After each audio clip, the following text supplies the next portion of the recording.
What reality and truth are actually like. Translated with deepl.com. Disclaimer: this is an unofficial translation and does contain errors. Note: please smile and wave to your neighbors. We were all going through something and a wave or a smile can go a long ways. Smiley face. What reality and truth are actually like. In the past 2 centuries and the last few decades, it has been proven that something quite different corresponds to reality and truth. The US and the majority of the political elites in their NATO states, the EU dictatorship and their countries claim the opposite and therefore lie, namely that Russia is the government said it was a vicious, dangerously insidious aggressor that the free world had to confront. The effective hard truth is that the USA, NATO and the EU dictatorship are the real-world threatening aggressors. The explanations and clarifications,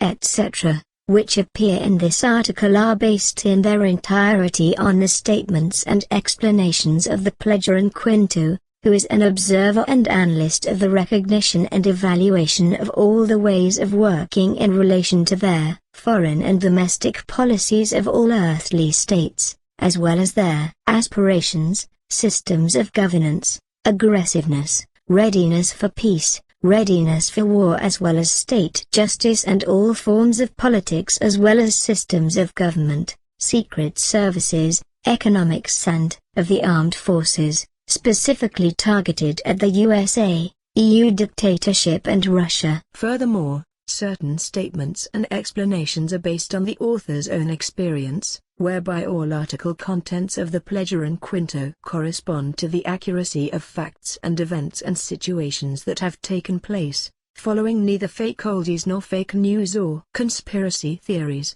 but are undoubtedly and in every case consistent with the reality that has taken place and its truth. In any case, it should be noted that all the aforementioned statements, explanations and data, etc., but only a part of the whole and full scope of events and are thus in no way complete, although it should also be mentioned that certain data, such as numbers, segments, come from Wikipedia. Wars are never just. Wars never serve progress, never bring peace and never bring freedom, but only much suffering, hardship and misery, human degenerations, fears and horrors, as well as revenge, hatred and grief, endless rage and destruction. Consequently, wars are never just. SSSC 27.3.2018 00.02H Billy. First of all, it must be said that the USA and the European Union are by no means democratic state structures, but dictatorships, because it can be proven that they actually correspond to a state structure in which a leadership elite wields the direct and supreme scepter. Consequently, this elite thus determines the will and woe of the people, who have no right of co-determination whatsoever with regard to all important matters of state leadership. The only thing that is supposed to be democratic according to the earthly undemocratic views of the state powers is the fact that only the highest leadership elite may be elected by popular vote, but with that the democratic has already done its duty. The fact is, however, that this leadership elite only corresponds to an elite according to its designation, because in reality it has nothing to do with the criterion of best persons, who are not to rule the people, but are to lead them responsibly in peace, freedom and justice by means of the best, good, righteous and correct management and supervision in accordance with the will of the people. Even in the earliest impulse formulations in the memory banks of the Universal Messenger Academian, it is quite clearly stated that only the best and the wise, who are well versed in all that is good, right, absolutely correct, order, law, high-quality qualities and consistency, and in bringing about peace, freedom and justice and their preservation in the best way, can call all good qualities their own and cultivate them themselves and live according to all the best values and norms, shall be elected and appointed as people's leaders and state leaders by the peoples as people's leaders and state leaders. Unfortunately,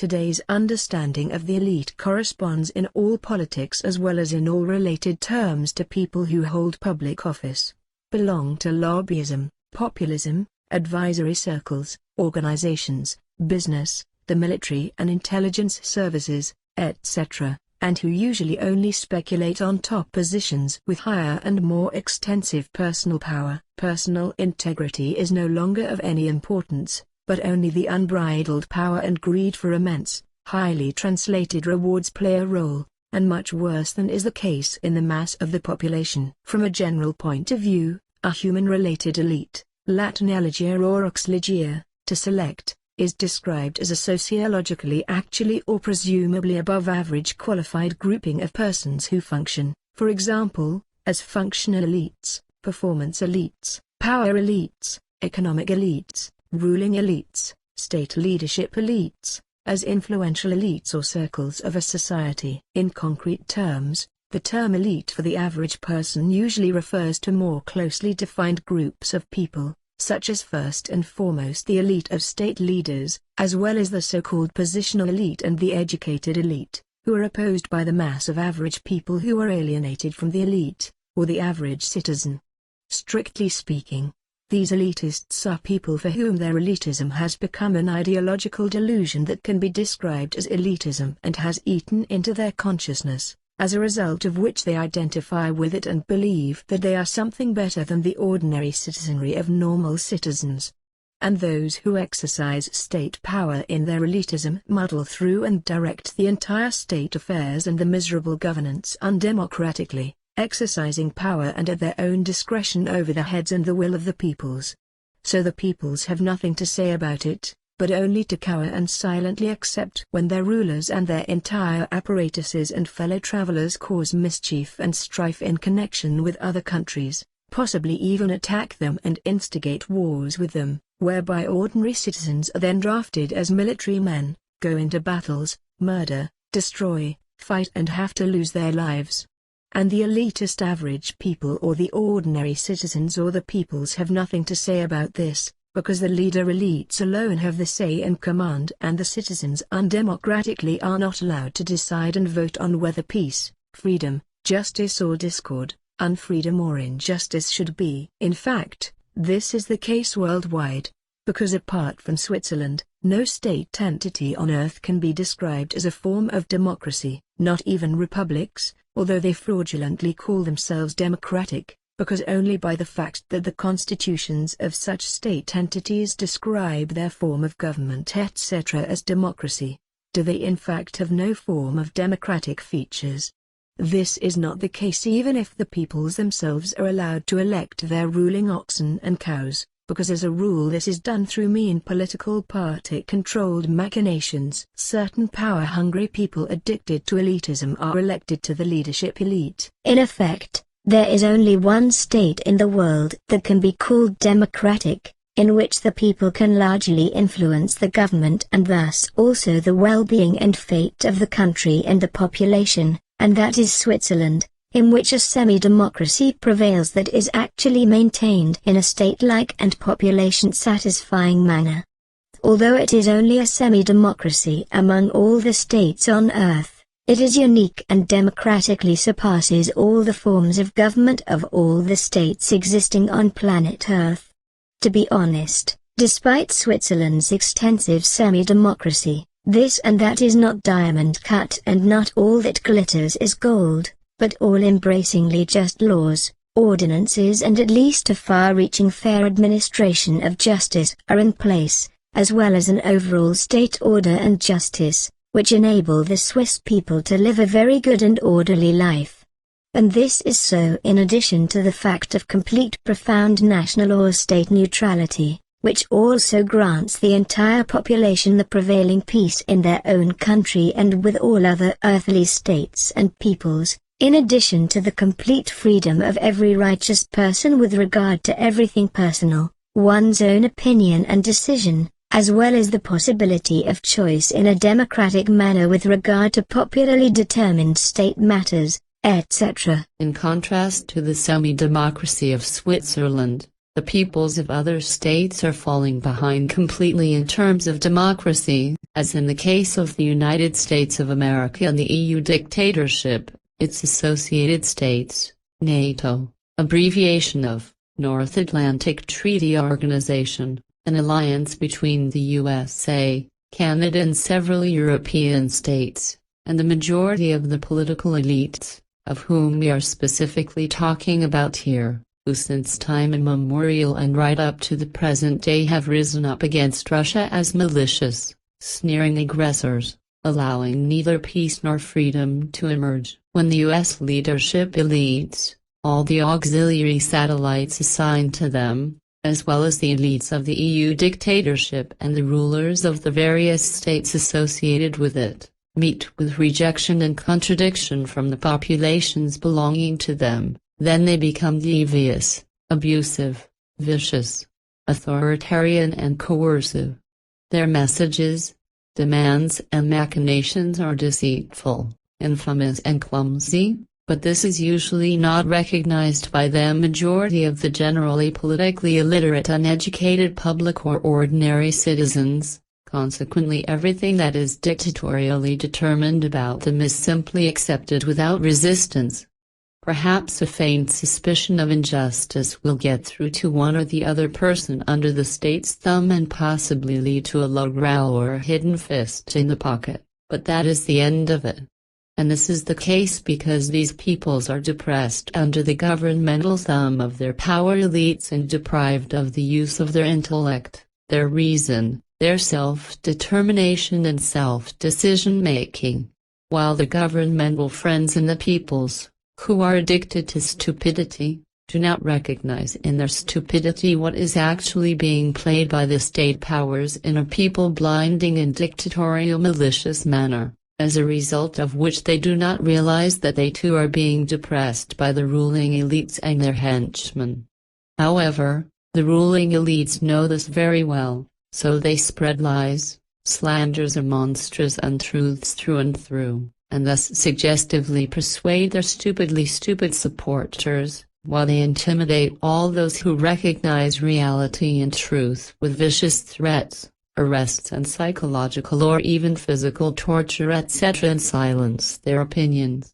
And it is also a fact that these U.S. leadership elites and EU dictatorship elites are seconded by their stupidly stupid followers from the populations as well as most of the renowned leading media and other contributing media as well as self-proclaimed brainwashed media-savvy experts. So it could not fail that as a result of the sleazy and slimy permanent Western propaganda against Russia, especially against the recently re-elected President Vladimir Vladimirovich Putin, also as a result of his involvement in Syria, the aggressions by the USA and EU dictators in Brussels have again increased tremendously and even become paranoid, have taken on the traits of the EU. Especially France under the leadership of the EU madman and political good-for-nothing Emmanuel Macron, the would-be EU dictator-in-chief and dictator-in-chief, but also England, under the leadership of the former autocratic Prime Minister May, are on the front line of aggression with the USA and the EU dictators as well as with pathologically stupid German aggression-addicted politicians also against Russia and Putin. But if we take a closer look at all this nonsense, this paranoia of all Western aggression-mad and anti-Russia and anti-Putin politicians does not bring any success in terms of bringing Russia into line with the entire Western world, but on the contrary only brings further strife and discord as well as the danger of a new, Fourth World War, through the fault of the USA, the EU dictatorship and all those Western states that go along with US America. Of course, it must be said that the depraved mass murderer and Syrian strongman Bashar al-Assad should not be in power, but deposed and exiled, which would be absolutely right, but if and why President Putin helps the regular army of this killer and state destroyer against the insurgents, then that is his business, for which he has his reasons, even if this help is inappropriate, because Bashar al-Assad, like his father Hafiz al-Assad, is a vicious dictator who walks over countless corpses and endless destruction. The reason Russia and Putin are providing aid to Assad's regime against the rebels is actually clear, namely the Tartus naval base, a naval base of the Syrian Navy in the Syrian port city of Tartus, which is also used by Russia. The Syrian naval base occupies an area of 40 hectares or 0.4 square kilometers and also houses a small technical base belonging to Russia on an area of 1.5 hectares, or a small base of the Russian Navy, which includes a small pier consisting essentially of 2 floating jetties, each 120 meters long. Since the signing of a bilateral agreement with Syria in 1971, the naval base in Tartus has been shared by the Soviet Union, and at present it is the only small base maintained by the Russian Navy in the Mediterranean, where the Navy of the USA is also based, as is, of course, at least France with its navy, which is dependent on the EU dictatorship. Facts which, of course, do not please either the world domination addicted and Russia hostile US America or the EU dictatorship, which is why they are against the small Russian Mediterranean base and gleefully, viciously and warmongeringly go after Russia and Putin, because they want to drive them out of the naval base granted to Russia by Syria and rule alone over the Mediterranean and all the surrounding areas and do not want to give up their striving for hegemony. Now,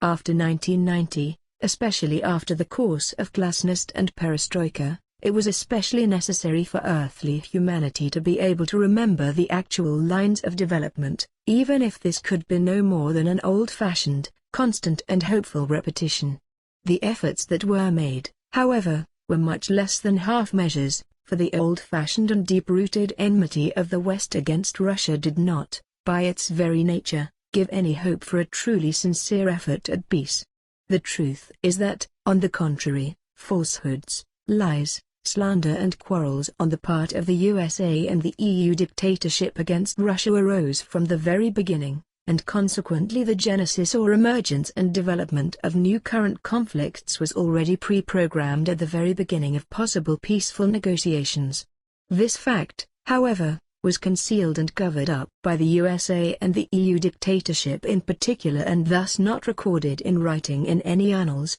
because in this respect, as in very many other cases, historical chronicles are not desired, because both the USA and the EU dictatorship want to stand in world history with a clean slate. Therefore, the effective facts have been and are being falsified and concealed so that reason and rationality have been impaired and switched off, and continue to be switched off, in the populations of the USA and the EU dictatorship as well as in the entire world population, so that emotions do not boil up which could harm US America and the European Union dictatorship. If the US world power strategy is considered, then the British Commonwealth can also be included, but especially the EU dictatorship, because in their lust for power they all chase after more and more states that they want to bring under their thumb in order to indulge their sheer desire for power.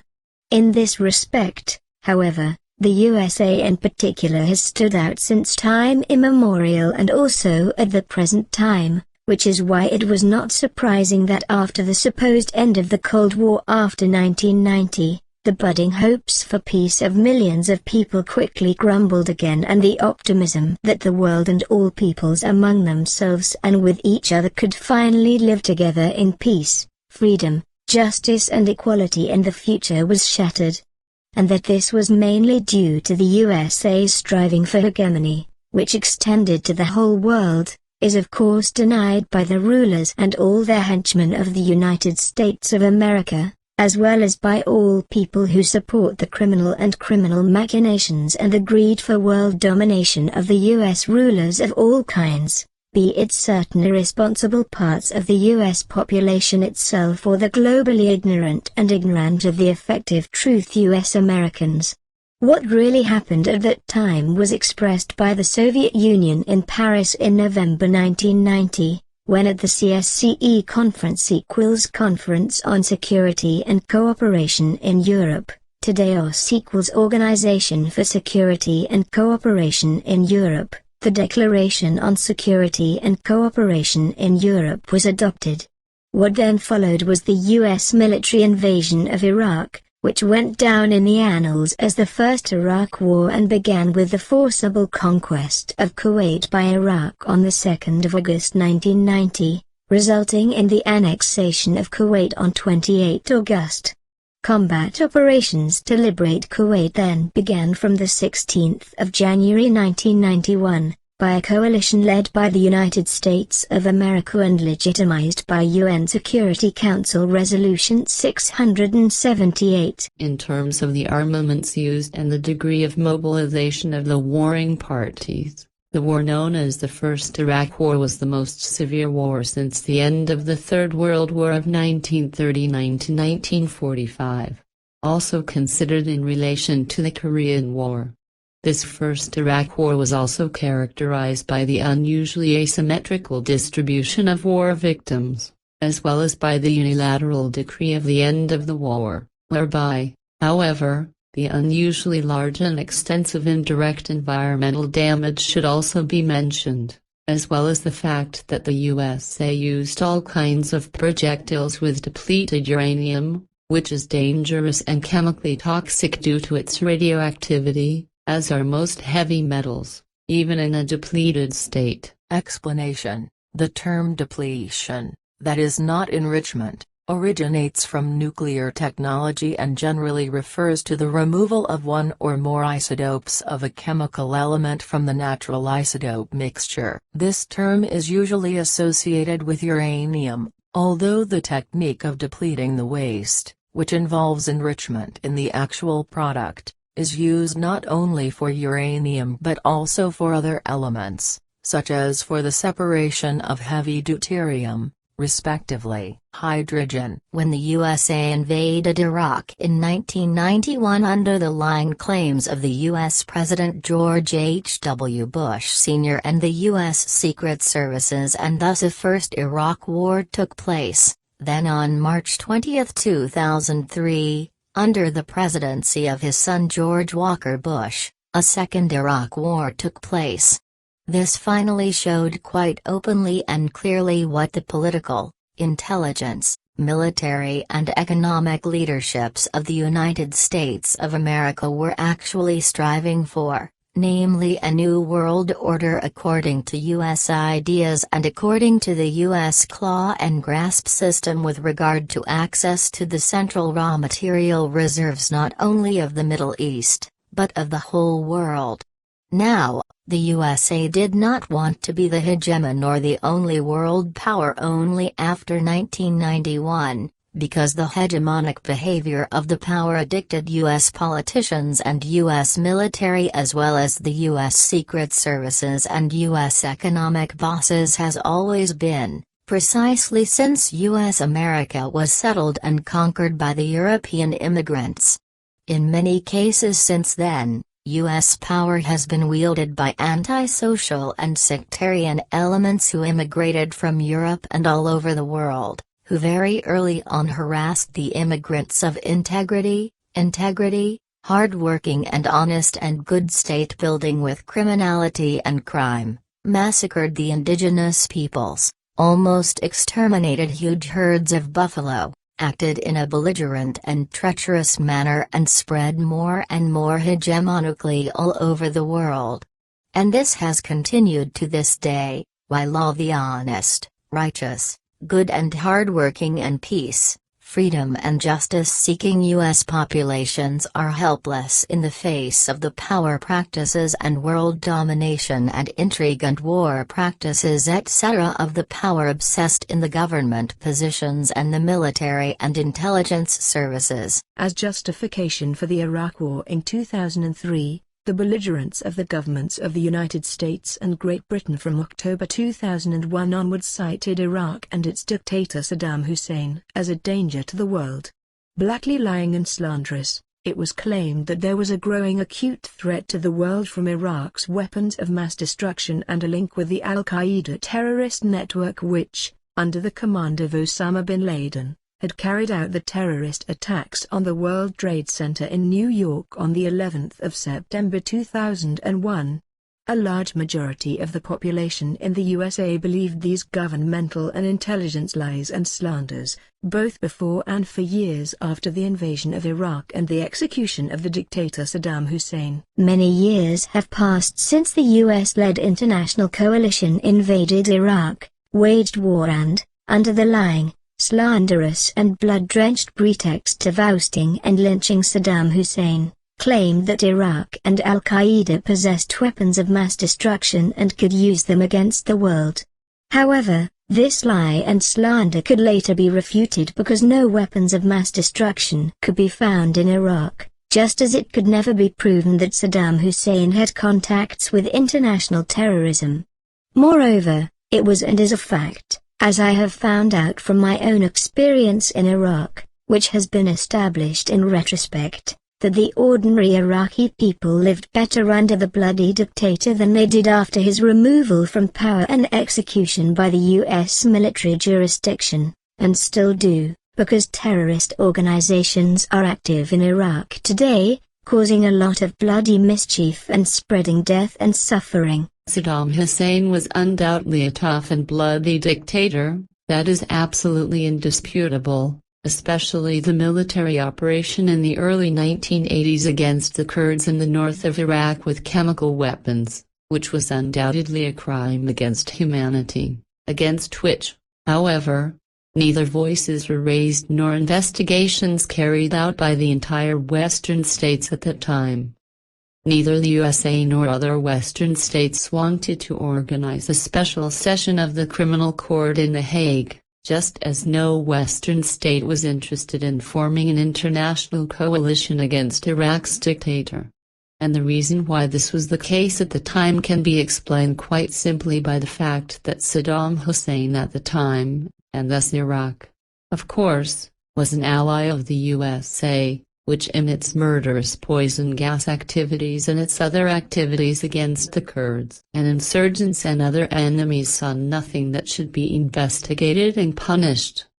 Besides, the ordinary Iraqi people had it good under the dictator's rule, as he also did a lot for a modern reconstruction of the country. Throughout the West, including the USA and Europe, Saddam Hussein was seen as a progressive Arab politician, and his direct involvement resulted in the nationalization of the oil industry in Iraq, with revenues from oil exports being invested in the development of electric power and road building, while at the same time, the dictator's orders modernized agriculture and various industrial development programs were devised and implemented. Saddam Hussein also tried to eliminate the widespread illiteracy by building schools and universities all over the country, teaching people to read and write and educating them in many other ways. A health system was also developed under his regime, which ended up being one of the best in the Middle East. Then it also happened that in the early 1980s, Iraq established itself as a developed industrial state, which also meant that many guest workers came to the country and were able to work and live well. So it could not fail that Saddam Hussein was an enormously good, popular and caring man among the Iraqis. When the Iraqi dictator then started a war against Persia and Iran in 1980, which was supported by Shiite groups in Iraq, the USA also supported Iraq in this conflict, and this had a traditional reason, which was that the USA had all kinds of open accounts of hatred and defeat with Persia and Iran. After the U.S. intelligence agency CIA saved the throne of Mohammad Reza Pahlavi in 1953, the Shah became a central figure in the Middle East for the foreign policy of the United States of America and was hailed as such by the U.S. as late as 1971. when President Richard Nixon proclaimed in relation to the Shah he would like to see more politicians with the Shah's vision of the world and with the Shah's ability to exercise what amounts to a de facto dictatorship of a benevolent kind. The next U.S. president, Jimmy Carter, was no better, tooting the same moldy horn when he described Iran as an island of stability in a stormy sea in December 1977. Which was followed by the U.S. intelligence agency's CIA in August 1978, as a result of a grandiose misjudgment that led to an idiotically false claim, passed on as reporting to the White House, that Iran was conceivably far from revolution. A completely idiotic and stupid misjudgment by the CIA and its spies and analysts, who, as psychological rivets and zeros, only allowed the Shah's self-image to work on them for 15 years and parroted everything he disingenuously acted out to the outside world as a false self-representation and mendacious self-portrait, contrary to his true convictions. And it was not only the psychologically illiterate CIA specialists or the CIA spy cops who fell for these shantics, but also the then CIA Director Stansfield Turner, as well as the entire U.S. government and all its affiliated vassals in its service. In all the following years, due to U.S. pressure, it came to 1962 in Persia, Iran to half-hearted attempts at democratization, whereby the Shah ultimately rose to become sole ruler and modernized Iran in his sense. Essentially, however, this modernization meant nothing more than an alignment with the structures of the USA and Europe, which at the time was simply explained as alignment with the West. From then on, the Shah or Mohammad Reza Pahlavi only spoke of the White Revolution when he talked about his development program, which did not bring the hoped-for success, however, but rather defeats, such as, among other things, an ultimately completely unsuccessful land reform. The whole thing led to controversies in Iran directed against these reform plans, even though they were initially supported by the majority of the population, after which, however, serious unrest and a clash ensued in mid-1963 and the resulting riots were brutally put down by vicious violence. Excerpt from Wikipedia, Mohammad Reza Pahlavi, the 26th of October 1919 in Tehran, airing the 27th of July 1980 in Cairo, was Shah, also Shahanshah, of Iran from the 17th of September 1941 to the 16th of January 1979. In 1953 he dismissed the elected Prime Minister Mohammad Mossadegh, and in 1955 his successor General Fazlollah Zayedi. In the period that followed, he manipulated elections, imprisoned numerous Iranians, and tortured and executed some. His government from 1955 to 1978 at the latest is classified as a dictatorship. His initiative for literacy and modernization, the so-called White Revolution, is controversial. Mohammad Reza Pahlavi left Iran because of persistent protests against his policies under the Iranian Revolution. So relations between the US and Iran continued for a long time, and there were also US military personnel stationed in the country, some of whom, after I had a brief meeting and conversation with Shah Mohammad Reza Pahlavi in Tehran a few days earlier in 1962, offered me shelter from a sandstorm in their quarters in the city of Zahidn, on the way to Mir Javeh near the border with Pakistan. They let it be known that they would rather be home in America with their families, that they hated their service in Iran, that U.S. interference in foreign affairs was bullshit and that they were extremely unhappy under the Shah's dictatorship.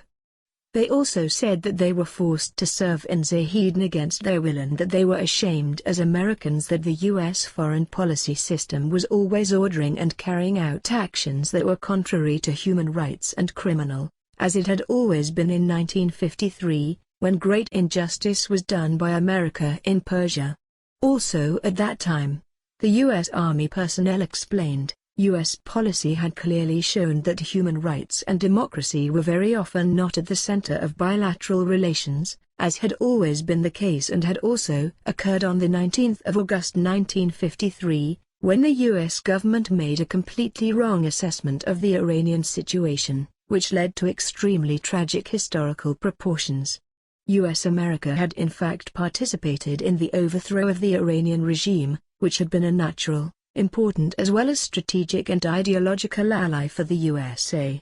The Eisenhower administration of the time, however, had allowed the entire situation to degenerate into total confusion and had therefore also eliminated the liberal nationalist Iranian elite, just as the USA had supported the coup against Dr. Mohammad Mossadegh, at that time still a young career diplomat who, along with a few others, had spoken out against the Iran policy of the U.S. government. What needs to be said and explained in between with regard to Iran and the Shah's autocracy is the fact that from the 1950s onwards Mohammad Reza Pahlavi was installed as Shah, or Shah in Shah equals Emperor of Emperors, in Persia or Iran with the connivance of the USA and built up to become autocrat. What then resulted in Iran's history was largely controlled by U.S. foreign policy. From today's perspective, it should be said that diplomatic relations between Iran and the United States of America have not existed since 1980, because in response to the taking of hostages in Tehran, the USA broke off diplomatic relations completely in 1980 and maintained a virtual embassy instead. Since 1981, Switzerland has represented American interests in Tehran as the protective power of the USA in Iran. Conversely, Iran is represented in Washington by Pakistan. This means that Switzerland has assumed and exercises administrative and consular services and provides a channel of communication for the two countries, which do not maintain direct diplomatic relations. Well, in 1984, actual bilateral diplomatic relations were resumed, which had been broken as a result of the Arab-Israeli War. And by then, Saddam Hussein's war crimes, which of course took place with the cooperation of the USA, were within reach. With regard to the Iraq-Iran war, however, it could not be otherwise after the raid on the U.S. Embassy in Tehran and the 15-month hostage drama, which took place when 52 U.S. diplomats were held hostage for 444 days, from the 4th of November 1979 to the 20th of January 1981,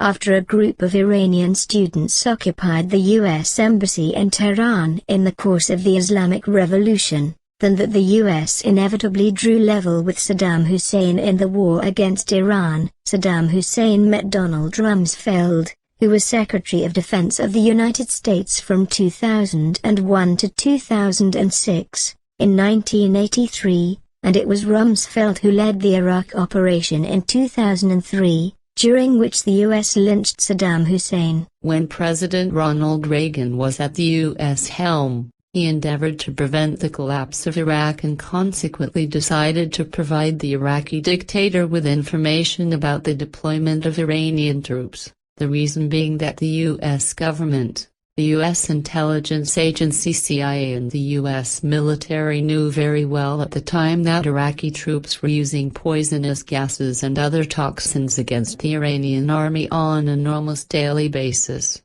A fact that was unquestioningly tolerated by the USA and never objected to, while now, however, in the month of April 2018, after a suspected use of poison gas in Douma, Syria, various facilities in Syria were bombed and destroyed with missiles in violation of international law. How could it be otherwise, on the orders of the U.S. President Trump, out of revenge and in coalition with France and England?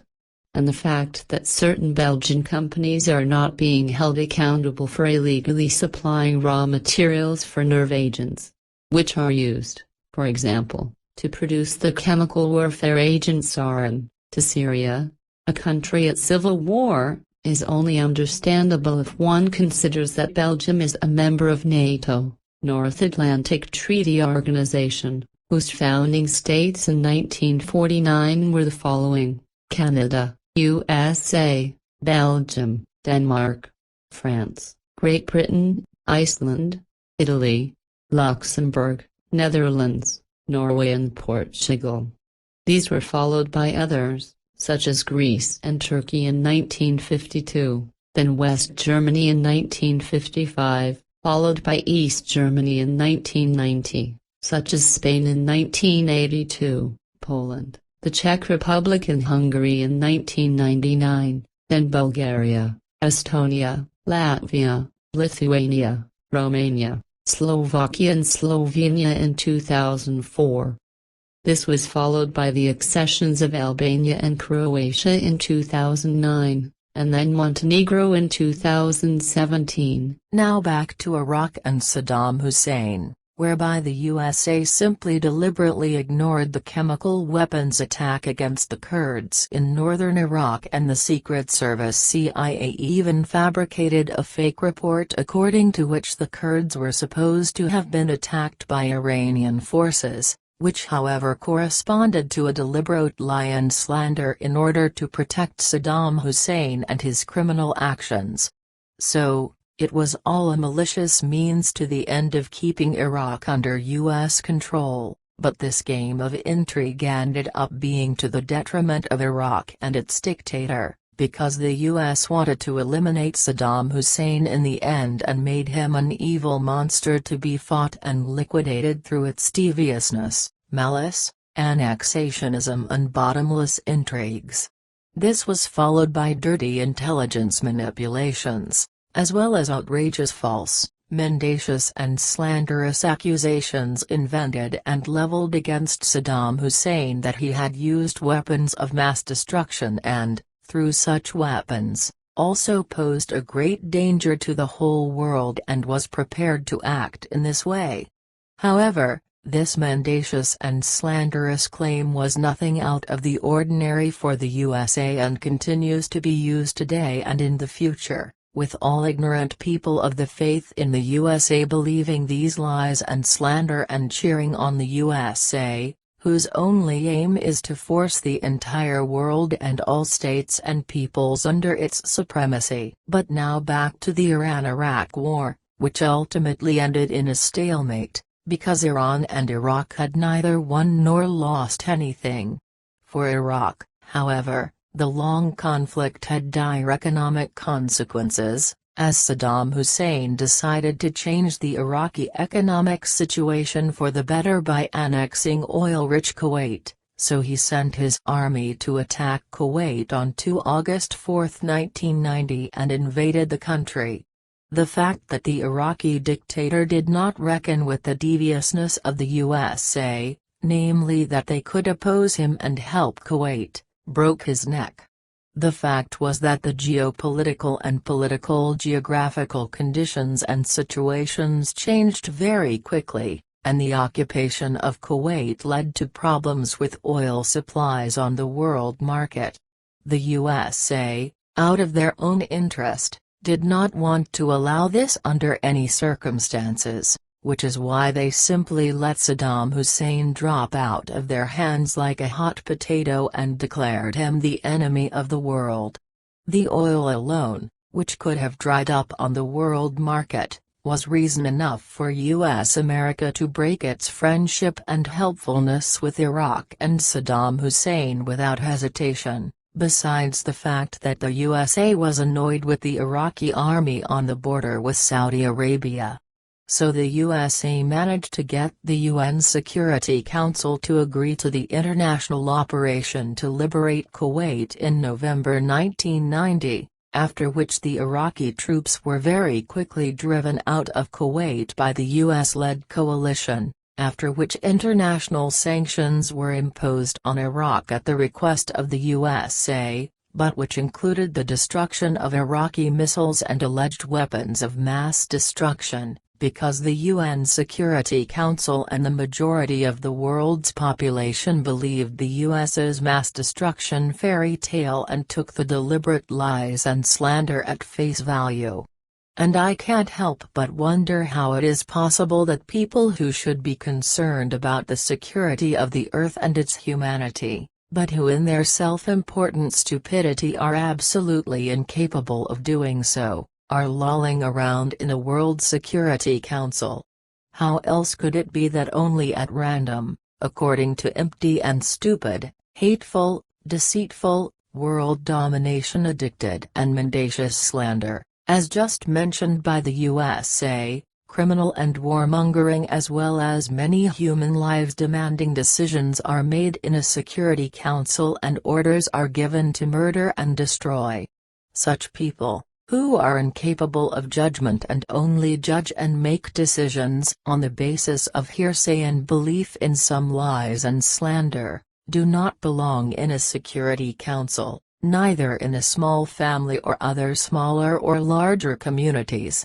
let alone in a World Security Council, in whose sense of justice, righteousness, intellect and reason the woe and well-being of the entire earthly humanity is placed. Since the time when the USA dropped Saddam Hussein, he has only been condemned as a hellish villain and accused of vicious persecution of the opposition forces, reprisals against the people, but especially of supporting international terrorism to a great extent and of further developing his weapons of mass destruction in order to spread his power to other countries.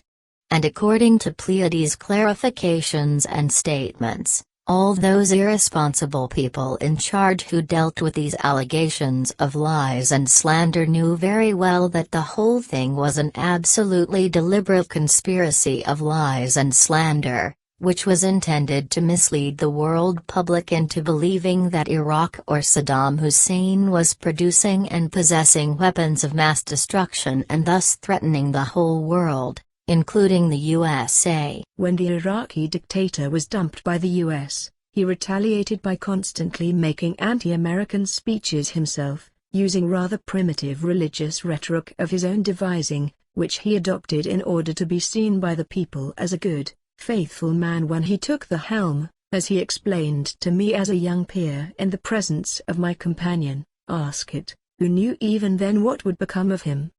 But the fact is now that Saddam Hussein was offended by US underhanded machinations and was also a danger to himself as well as to US allies in the region. He ran his regime in a secular way, which meant that Christians, among others, could participate in the Iraqi government, while Saddam Hussein did not support any Islamist or other terrorist groups, contrary to the lies and slanders of the US.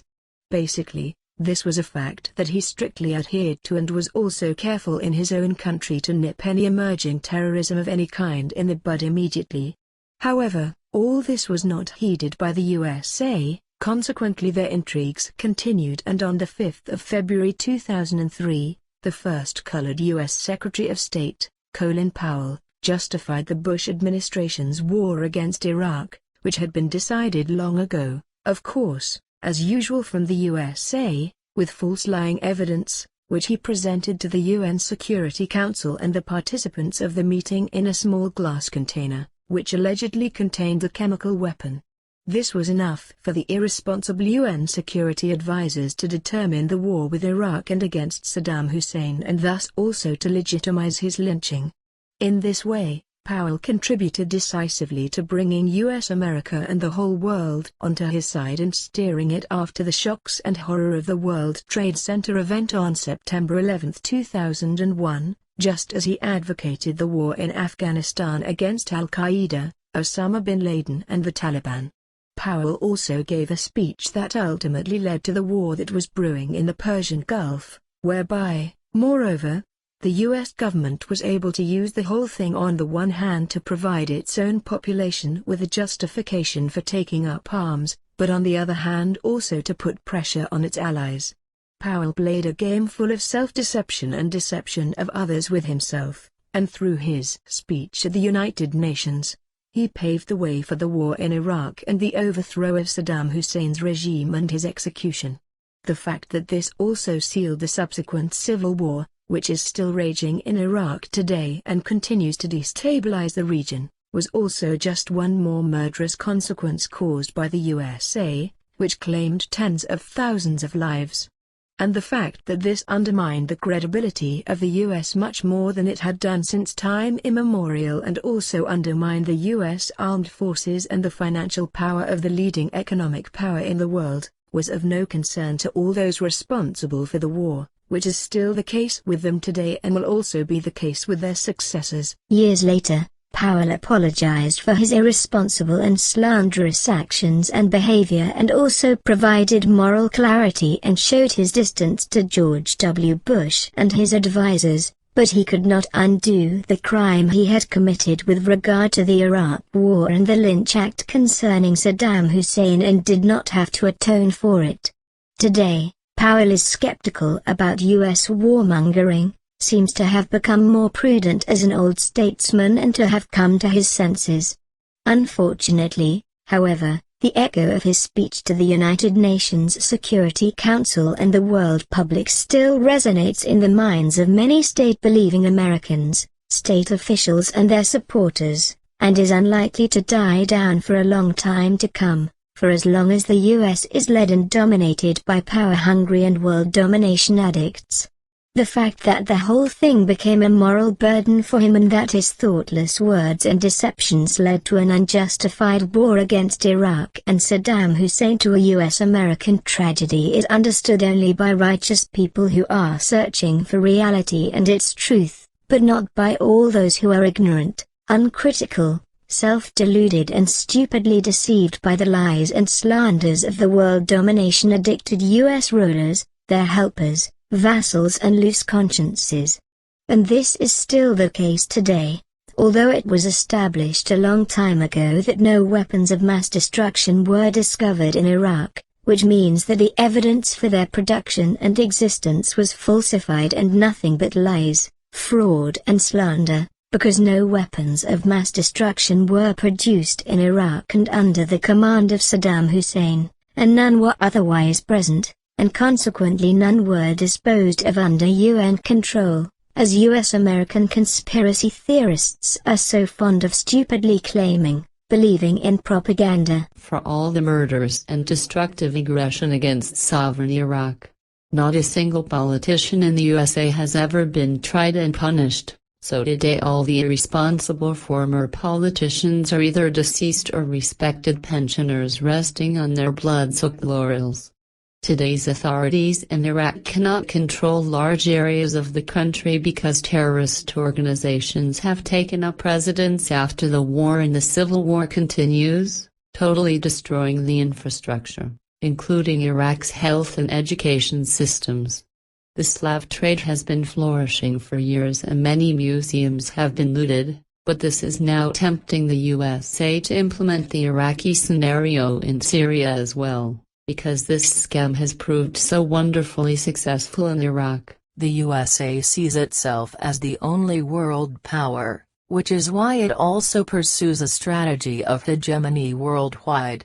And this statement and presentation does not correspond to an expression of any unjustified criticism, but to an extremely exact, precise and accurate description of U.S. ambitions with regard to its hegemony world domination behavior. This U.S. strategy is also based on an unbridled hatred of Russia, founded in fear and cowardice, which has ideologically intervened in practically all states in the West, and continues to intervene and promote the enmity between East and West again and again, and is maintained unbroken. And that this is indeed the case, and that practically all Western states fit into this US-American striving for hatred and hegemony, of which, however, Switzerland is probably excluded and only certain, blinded by false propaganda, know-it-all, senseless and intelligent states, the daily facts of the demonization of Russia by the Western countries, all of whom demand that Russia and Putin submit to the wishes of the USA, the EU dictatorship and the other states of the West, prove this. Similarly, the whole of the USA's hegemony mania is also proven by the US neoconservatives' project for a new American century, which, however, was dissolved again in 2006 as a result of worldwide protests, but which showed exactly the U.S. hegemony aspiration that has existed since time immemorial and thus still exists today. Explanation: PNIC, or Project for a New American Century, was founded in the spring of 1997 by a neoconservative American think tank based in Washington, D.C. and operated in the same building as the American Enterprise Institute.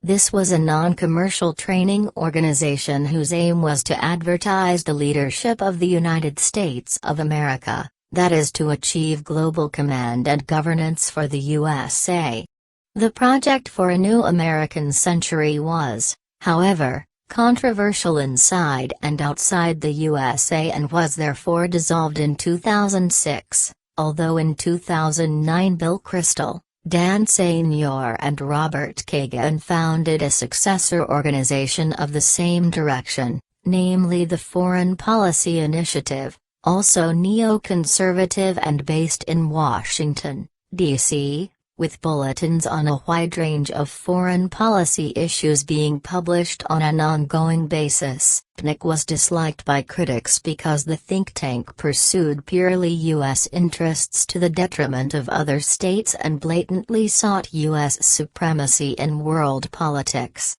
To this end, it lobbied extensively among politicians, with PNIC describing its approach as streamlining comprehensive policy concepts for parliamentarians. Most PNIC ideas, as well as its members, were associated with the political school of neoconservatism, with arguably the most important protagonist of the think tank organization for a long time being PNIC co-founder Richard Pearl. However, the most high-profile spokesperson was the journalist Robert Kagan, who lived for a time in Brussels and is also on the board of the new organization Foreign Policy Initiative. The FPI states that it is working to counter political isolationism and to continue U.S. diplomatic, military and economic engagement in the world, as well as to provide significant robust support for democratic allies and for human rights in oppressive regimes.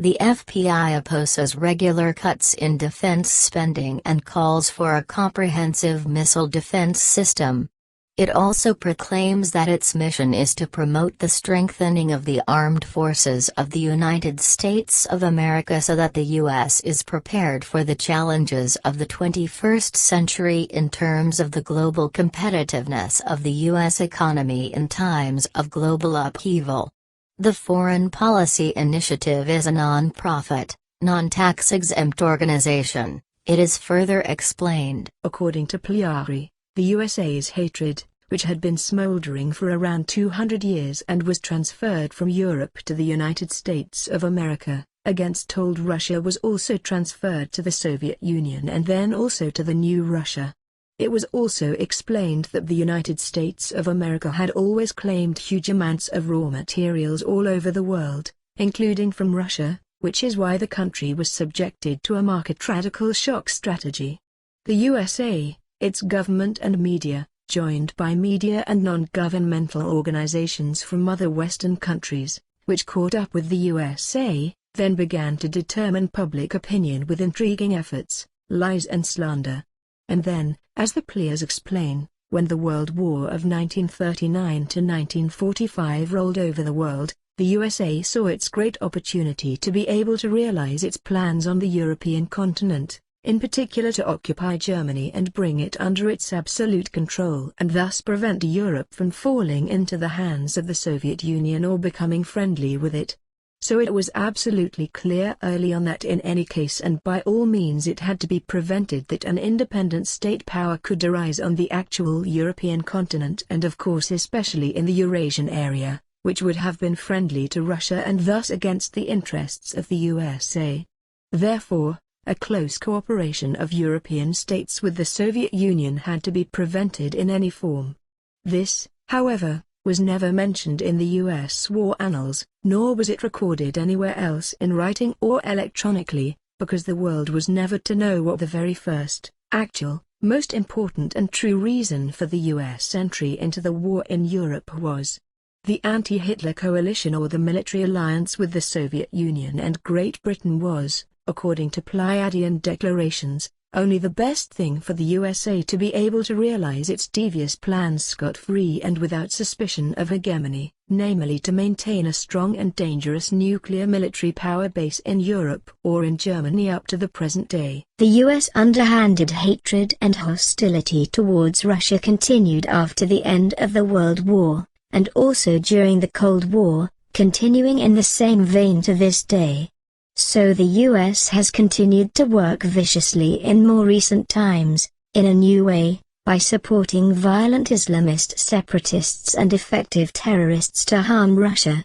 but also in the whole world, especially started in Arabia and the Near East, the most vicious terrorism in the form of Al-Qaeda and the Islamist State ever to develop on Earth. U.S. efforts against Russia, according to Plejaren, went even further, to the point that plans were already being made in advance for the division of Russia's land if it were to be annexed by U.S. forces. Basically, all sorts of underhanded and mean means and machinations were used to nip in the bud everything that had been planned by the Russian side under Soviet President Mikhail Gorbachev, who had already spoken in visionary terms of a peaceful common European house, but which could not come about because everything was prevented by all means, which was probably the worst phase in Russia's entire history of a destroyed desire for peace and an attempt to bring about peace with the Western states. Russia itself had a very high price to pay,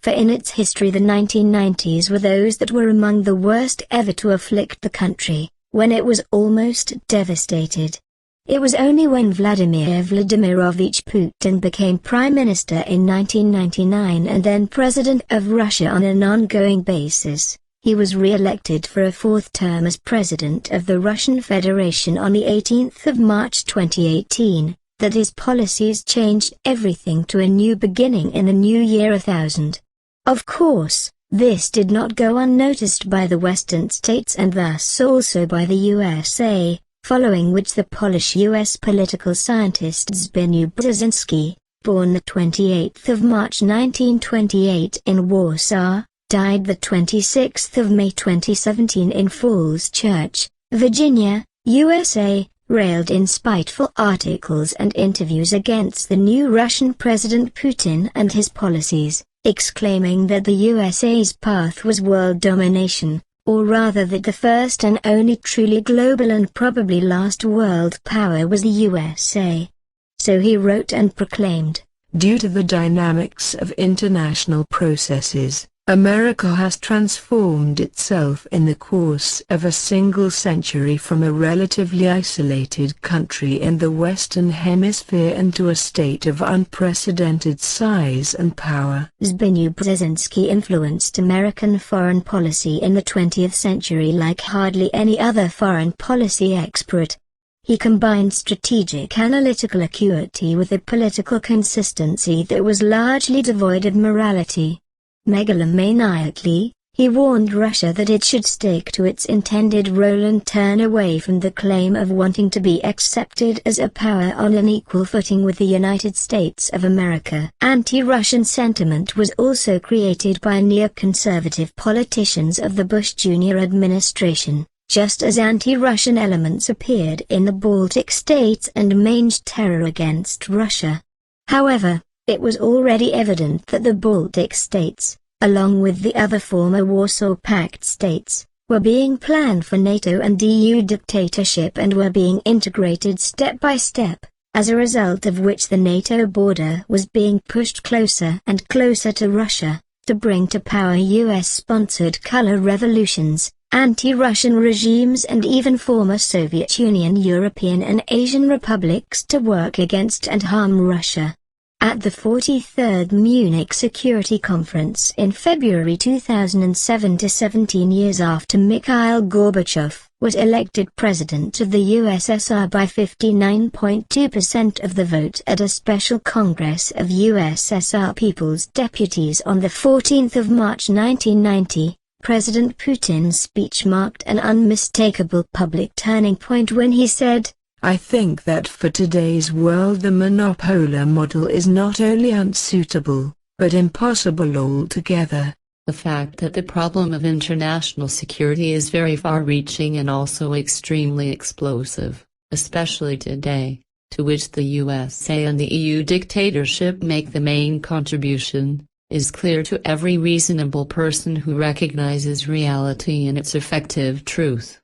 Only those who blindly go through the world without reason and understanding, who, out of touch with reality and truth, falsely believe that the warmongering, hateful, lying, slanderous and anti-Russian machinations of the Western Hemisphere are the effective truth, first and foremost those of the United States of America and the EU dictatorship, are too stupid and dumb to understand and accept the old prophecies that say that true peace will one day come from Russia on the whole earth.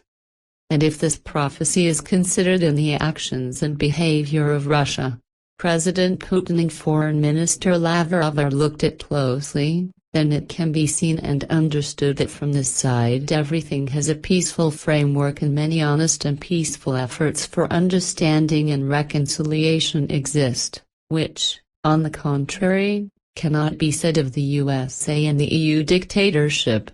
Clearly, Russia, President Vladimir Vladimirovich Putin and the Minister of Foreign Affairs of the Russian Federation, Sergei Viktorovich Lavrov, oppose all malicious aggressions and underhand attacks, false accusations, lies and slanders of the Western powers, especially those of the USA and the EU dictatorship, in an ironic, calm, peaceful, non-violent, good-natured, non-adversarial, amicable and conciliatory manner. Now, just as every clear-thinking person capable of understanding and reasoning and of recognizing reality and truth is aware of the problems of international security, so too everyone knows that worldwide military political stability is extremely precarious, especially in those states which are destabilized and driven into the devil's kitchen by the devious political,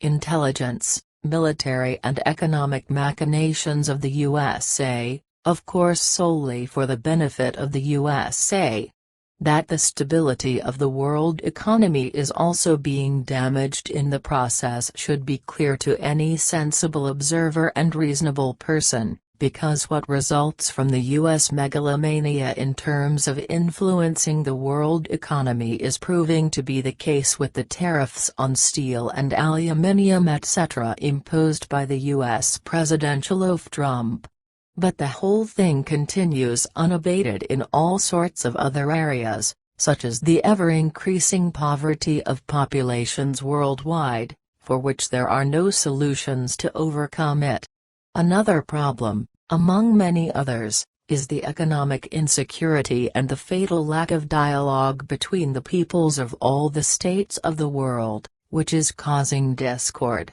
lack of freedom and injustice, as well as fear, hatred, insecurity, discontent and civil wars among all civilizations. And all these all-embracing unvalues correspond to such a lack of security for the peoples that there can be no security of life either for the individual or for all people. This lack of security, however, is all around in all peoples of the world and is even rampant in some places. Consequently, neither peace, freedom nor justice can be given, and if peace is broken, freedom is stifled and justice is abolished and trampled into the dirt, then it results at the same time that people everywhere are threatened and put in danger, harassed, tortured, enslaved, oppressed, involved in wars and killed. And all this kind of thing has happened again and again since time immemorial and has retained its topicality to this day. Well, President Putin spoke of a monopolar world on February 12, 2007 at the 43rd Security Conference in Munich, to which it must be said that at the latest in 1990 the bipolar world order became a monopolar world order, but there was no peace in the world, no freedom, and no justice, because on the contrary, since then the wars and conflicts between the earthly states have rather intensified and greatly increased in number, to which the USA has contributed a great deal in many ways. But this concerns and grieves only those people who are looking for peace, freedom and justice, not those who, in their monopolar simple-mindedness, praise the blessings of false freedom unlying democracy, and of whom no one knows how high the percentage of these simple-minded people who have fallen for the monopolar faith is. If we look at the natural balance that existed between NATO and the Eastern Bloc after the end of World War III in 1945, it must be said that this state of affairs prevented many wars. Although there were always small wars, they were always localized, never led to the destruction of entire states and only took place to enforce interests. Today, however, it is the case that the UN has lost all influence in the world, but this does not bother anyone nor hardly anyone, just as it does not bother the Federal Republic of Germany sending its armed mercenaries out into the world and interfering in foreign countries' affairs. And this despite the fact that after the last World War ended, "Never Again War" was proclaimed throughout Germany and was also written on railway carriages. And the fact that Germany is interfering in foreign countries' affairs by sending its armed mercenaries and thus trampling on international law is of no interest to anyone, especially not to the autocratic German state power holders and their protective power, the USA. In this respect, as with everything else, the only thing that matters is huge profits and unlimited growth, with the rule that everything and anything must first be destroyed, costing billions of euros, and then rebuilt, earning countless billions. A hellishly diabolical profit cycle that means tremendous growth and thus horrendous profits. The coming times will continue to bring nothing good, for after the wars over oil and natural gas, there will soon be wars over drinking water as a result of the rapidly growing overpopulation, whereby the disaster in this respect has in truth already begun some time ago, but this has not yet penetrated the world public. In fact, more and more is going down the drain, as a result of which it is hardly to be hoped that reason will prevail and a worldwide birth stop and an effective global birth control will be introduced in order to stop and drastically reduce human growth. And as long as this is not done, there can be no hope of a reasonable return to a bipolar world order, better still, to a multipolar one. It would be very important for Russia, China and India to build up and expand their influence in this respect, but this could only happen afterwards if these states first build up their own states and the whole of Asia in a multipolar way and protect them from any and all rotten and infamous interventions and machinations of the USA. Therefore, a monopolar or unipolar world must be prevented, in which one state would dominate all the others, as this corresponds to the US-American aspiration, and, moreover, only benefits the 1% of humanity that is unimaginably rich and unscrupulous, or a state entity such as the United States of America, if it can hegemonically bring the entire world under its power-greedy thumb with its immense armed force and arsenal.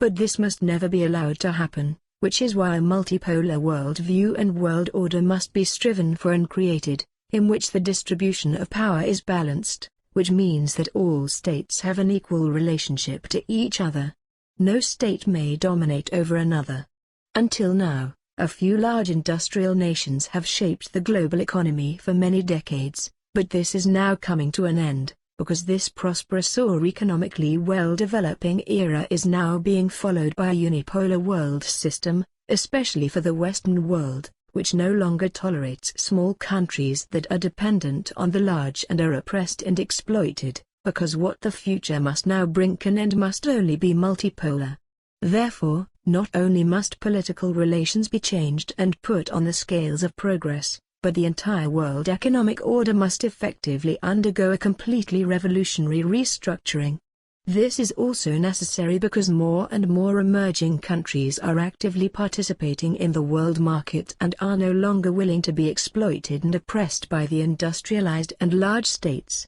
In this context, it must also be taken into account and understood that the innovation performance of small states has also increased significantly in recent decades, as has their production and the development of more complex products. Returning to President Putin, it should be said that at the 43rd Security Conference in Munich he made it abundantly clear that Russia seeks equality in the world of states. In this way, he also pointed out, which, however, did not please the USA and the US-friendly other states, that he and Russia demand compliance with the UN Charter and international law and are no longer prepared to tolerate and accept the policy of the USA and NATO, which basically do not care about any principles of law. And that such breaches of legal principles do indeed take place in NATO was also proven in 1999 when, after a decade of disintegrating Yugoslavia, it waged war against Yugoslavia, which was in alliance with Russia, in violation of international law.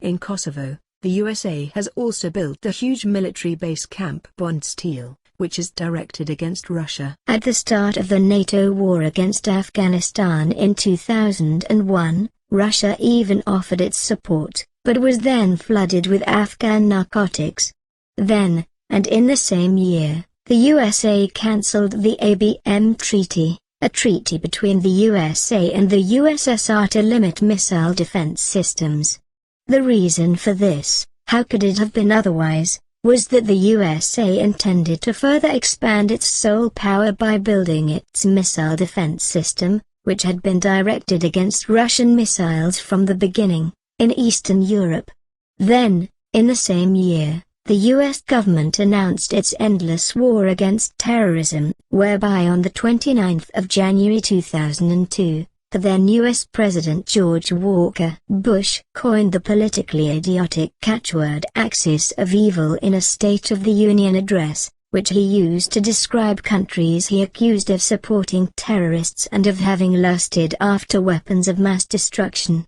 In particular, he suspected North Korea, Iran and Iraq in this regard, which then led to a coalition of the willing in 2003, which of course was under the leadership of the USA and had provoked a war against Iraq in violation of international law, in which the dictator Saddam Hussein Abd al-Majid autocracy was lynched by the US military and the USA let the Middle East sink into chaos according to the old pattern. However, the fact that by overthrowing the Iraqi dictator Saddam Hussein and the Libyan ruler Muammar Gaddafi, the USA helped cause all the chaos in the Arab countries, and that America also supported various terrorist militias, such as the Al-Nusra Front and Al-Qaeda, which made their war and terror were exacerbated. There was silence about it. The U.S. government supported and allowed the birth of the Islamist state monster and allowed some 60 rebel groups to defect to scot-free, while the situation in the Middle East was completely out of control. And in order to eliminate Syria as a power factor in the region, the orientation of the USA's Syria policy was similar to that of Israel, as a result of which the crisis was kept brooding. So, through chaos and permanent war, the Middle East and Eastern Europe were completely destabilized by U.S. foreign policy. The crisis that has lasted until today, the fact that has emerged is that the blind terror prevailing everywhere in the Middle East has spread to Asia, deep into Africa and also to Europe, as a result of which war, chaos and terrorism as well as death, murder, hardship and misery are becoming more and more rampant, driving millions of people to flee, scattering all over the world and also flooding Europe. After that, in 2004, a first coup attempt took place in Ukraine, the Orange Revolution, also called the Chestnut Revolution because of the chestnut trees in Kiev, which was controlled in the background by the U.S. Secret Service. The whole thing was a series of demonstrations and protests, but also a planned general strike in Ukraine. Officially, The Ukrainian presidential elections of 2004 triggered the whole thing, with election rigging by the respective opposing sides on both sides. Presidential hopeful Viktor Yushchenko, whose election color was orange, was struck by poisoning during the campaign, and the trigger for the protests came from his supporters. He was the candidate of the opposition bloc Our Ukraine, but according to the first official result of the Central Election Commission, he lost to Viktor Yanukovych, who is openly supported by Russia. The Orange Revolution, as well as the results achieved in the upheaval, have since also been counted among the so-called color revolutions, to which it should also be said that no people died in the Orange Revolution of 2004, which was bloodless. In contrast to the later protests from November 2013 to 2014 at the Euromaidan, whereby in southern and eastern Ukraine, which were considered to be Yanukovych's strongest electoral areas, the revolution was judged to be an attempted coup. If the development that has taken place in the Middle East is considered further, then it can be seen that the whole thing also has something to do with the unilaterally entangled and criminal relationship of the West with Russia, whereby the USA with its allies had instigated chaos. The whole chaos that was created served above all the purpose of creating an important ingredient to trigger a Fourth World War, which was to be directed against Russia. The warning of Russian President Putin in 2007 was not taken seriously by the USA, NATO and the EU dictatorship, but simply negated and continued to defame, spite, weaken and sow enmity against Russia. With the EU in tow, the USA tried to continue its old devious game and achieve its goal. And this happened despite the good economic deals that were being made with Russia. This underhandedness of the USA and the EU dictatorship was nothing new, because if we look at the earthly history of the world, then the same thing has happened again and again since time immemorial, just as new sources of war have always been taking place on Earth and are continuing into the future, which is also proven by all the wars that have taken place in recent times in Georgia and Libya, in Yemen, in Syria and Ukraine and in other states, and which continue to take place. And all that the leading media and the political elites publicly announce and explain about these wars, terror and murder as well as destruction, does not as a rule correspond to reality and truth, because contrary to them something completely different is being told, namely only lies, which on the one hand distort everything and on the other hand conceal the effective facts. If, however, the anti-Russian Western states are mentioned again, especially the USA and the EU dictatorship, then it is clear that they, together with their like-minded supporters and fellow travelers, as was the case recently with the U.S. attack on Syria with bombs and missiles, including the EU dictatorship states of France and England, are playing a very dangerous game with fire, instead of exercising reason, rationality and responsibility and abandoning their hatred hostility against Russia and in this way working towards a peaceful, unifying and allying solution to the problem and friendship between states. Epilogue. Since I, as a simple but truth-perceiving human being, have been closely observing the entire state, military, intelligence and economic systems as well as the mutual relations of the states and peoples of the earth with each other and in their various types of efforts, developments and behavior, I have come to the conclusion that the entire traditional Western world, above all the US-American world, has enormous, unsolvable internal problems in every mentioned respect. On the one hand, these are of a serious social and economic nature, but on the other hand, they also stem from confused religious and sometimes deeply sectarian delusion and its incompatibility with reality and its truth,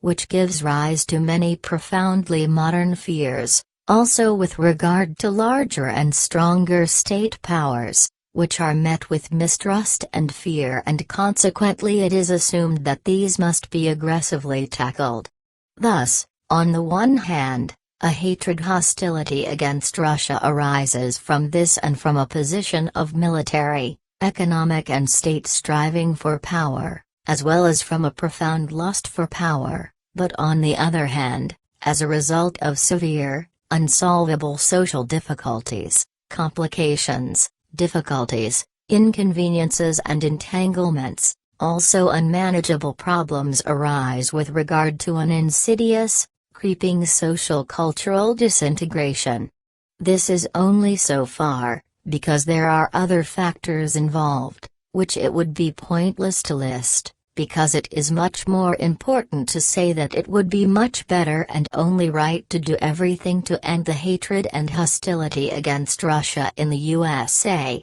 and in all Western countries in general, and to finally create peace, freedom and justice on earth among all states, so that all of humanity will be better and even well off. But this can only be achieved through a really solid, honest and true peace, effective freedom and justice, not by power-hungry maniacs constantly playing with fire at the expense of people, their safety and possessions, and launching wars against supposed enemies or out of hegemonic greed, in which the Western states, above all the USA, are global leaders and have not shied away from political secret service military crimes and murders since time immemorial, as the following individual excerpts from Wikipedia sources make clear. However, these reprehensible misdeeds are not listed in full, but represent only a small proportion of all the numerous murders, war crimes, intelligence crimes and other acts of violence, capital crimes and outrages committed by the U.S. powers over the last 250 years, as well as by all warring states and their intelligence services and armies worldwide. It is impossible to fathom all the nefariousness and devilries of this kind and to list them in this article because of their immense number, as well as because of the necessary research and the expenditure of time, which is why only the following lists are intended to show a few facts of reality and truth. Published on the Internet by Der Funke. SSSC, the 21st of April 2018, 23.23h, Billy.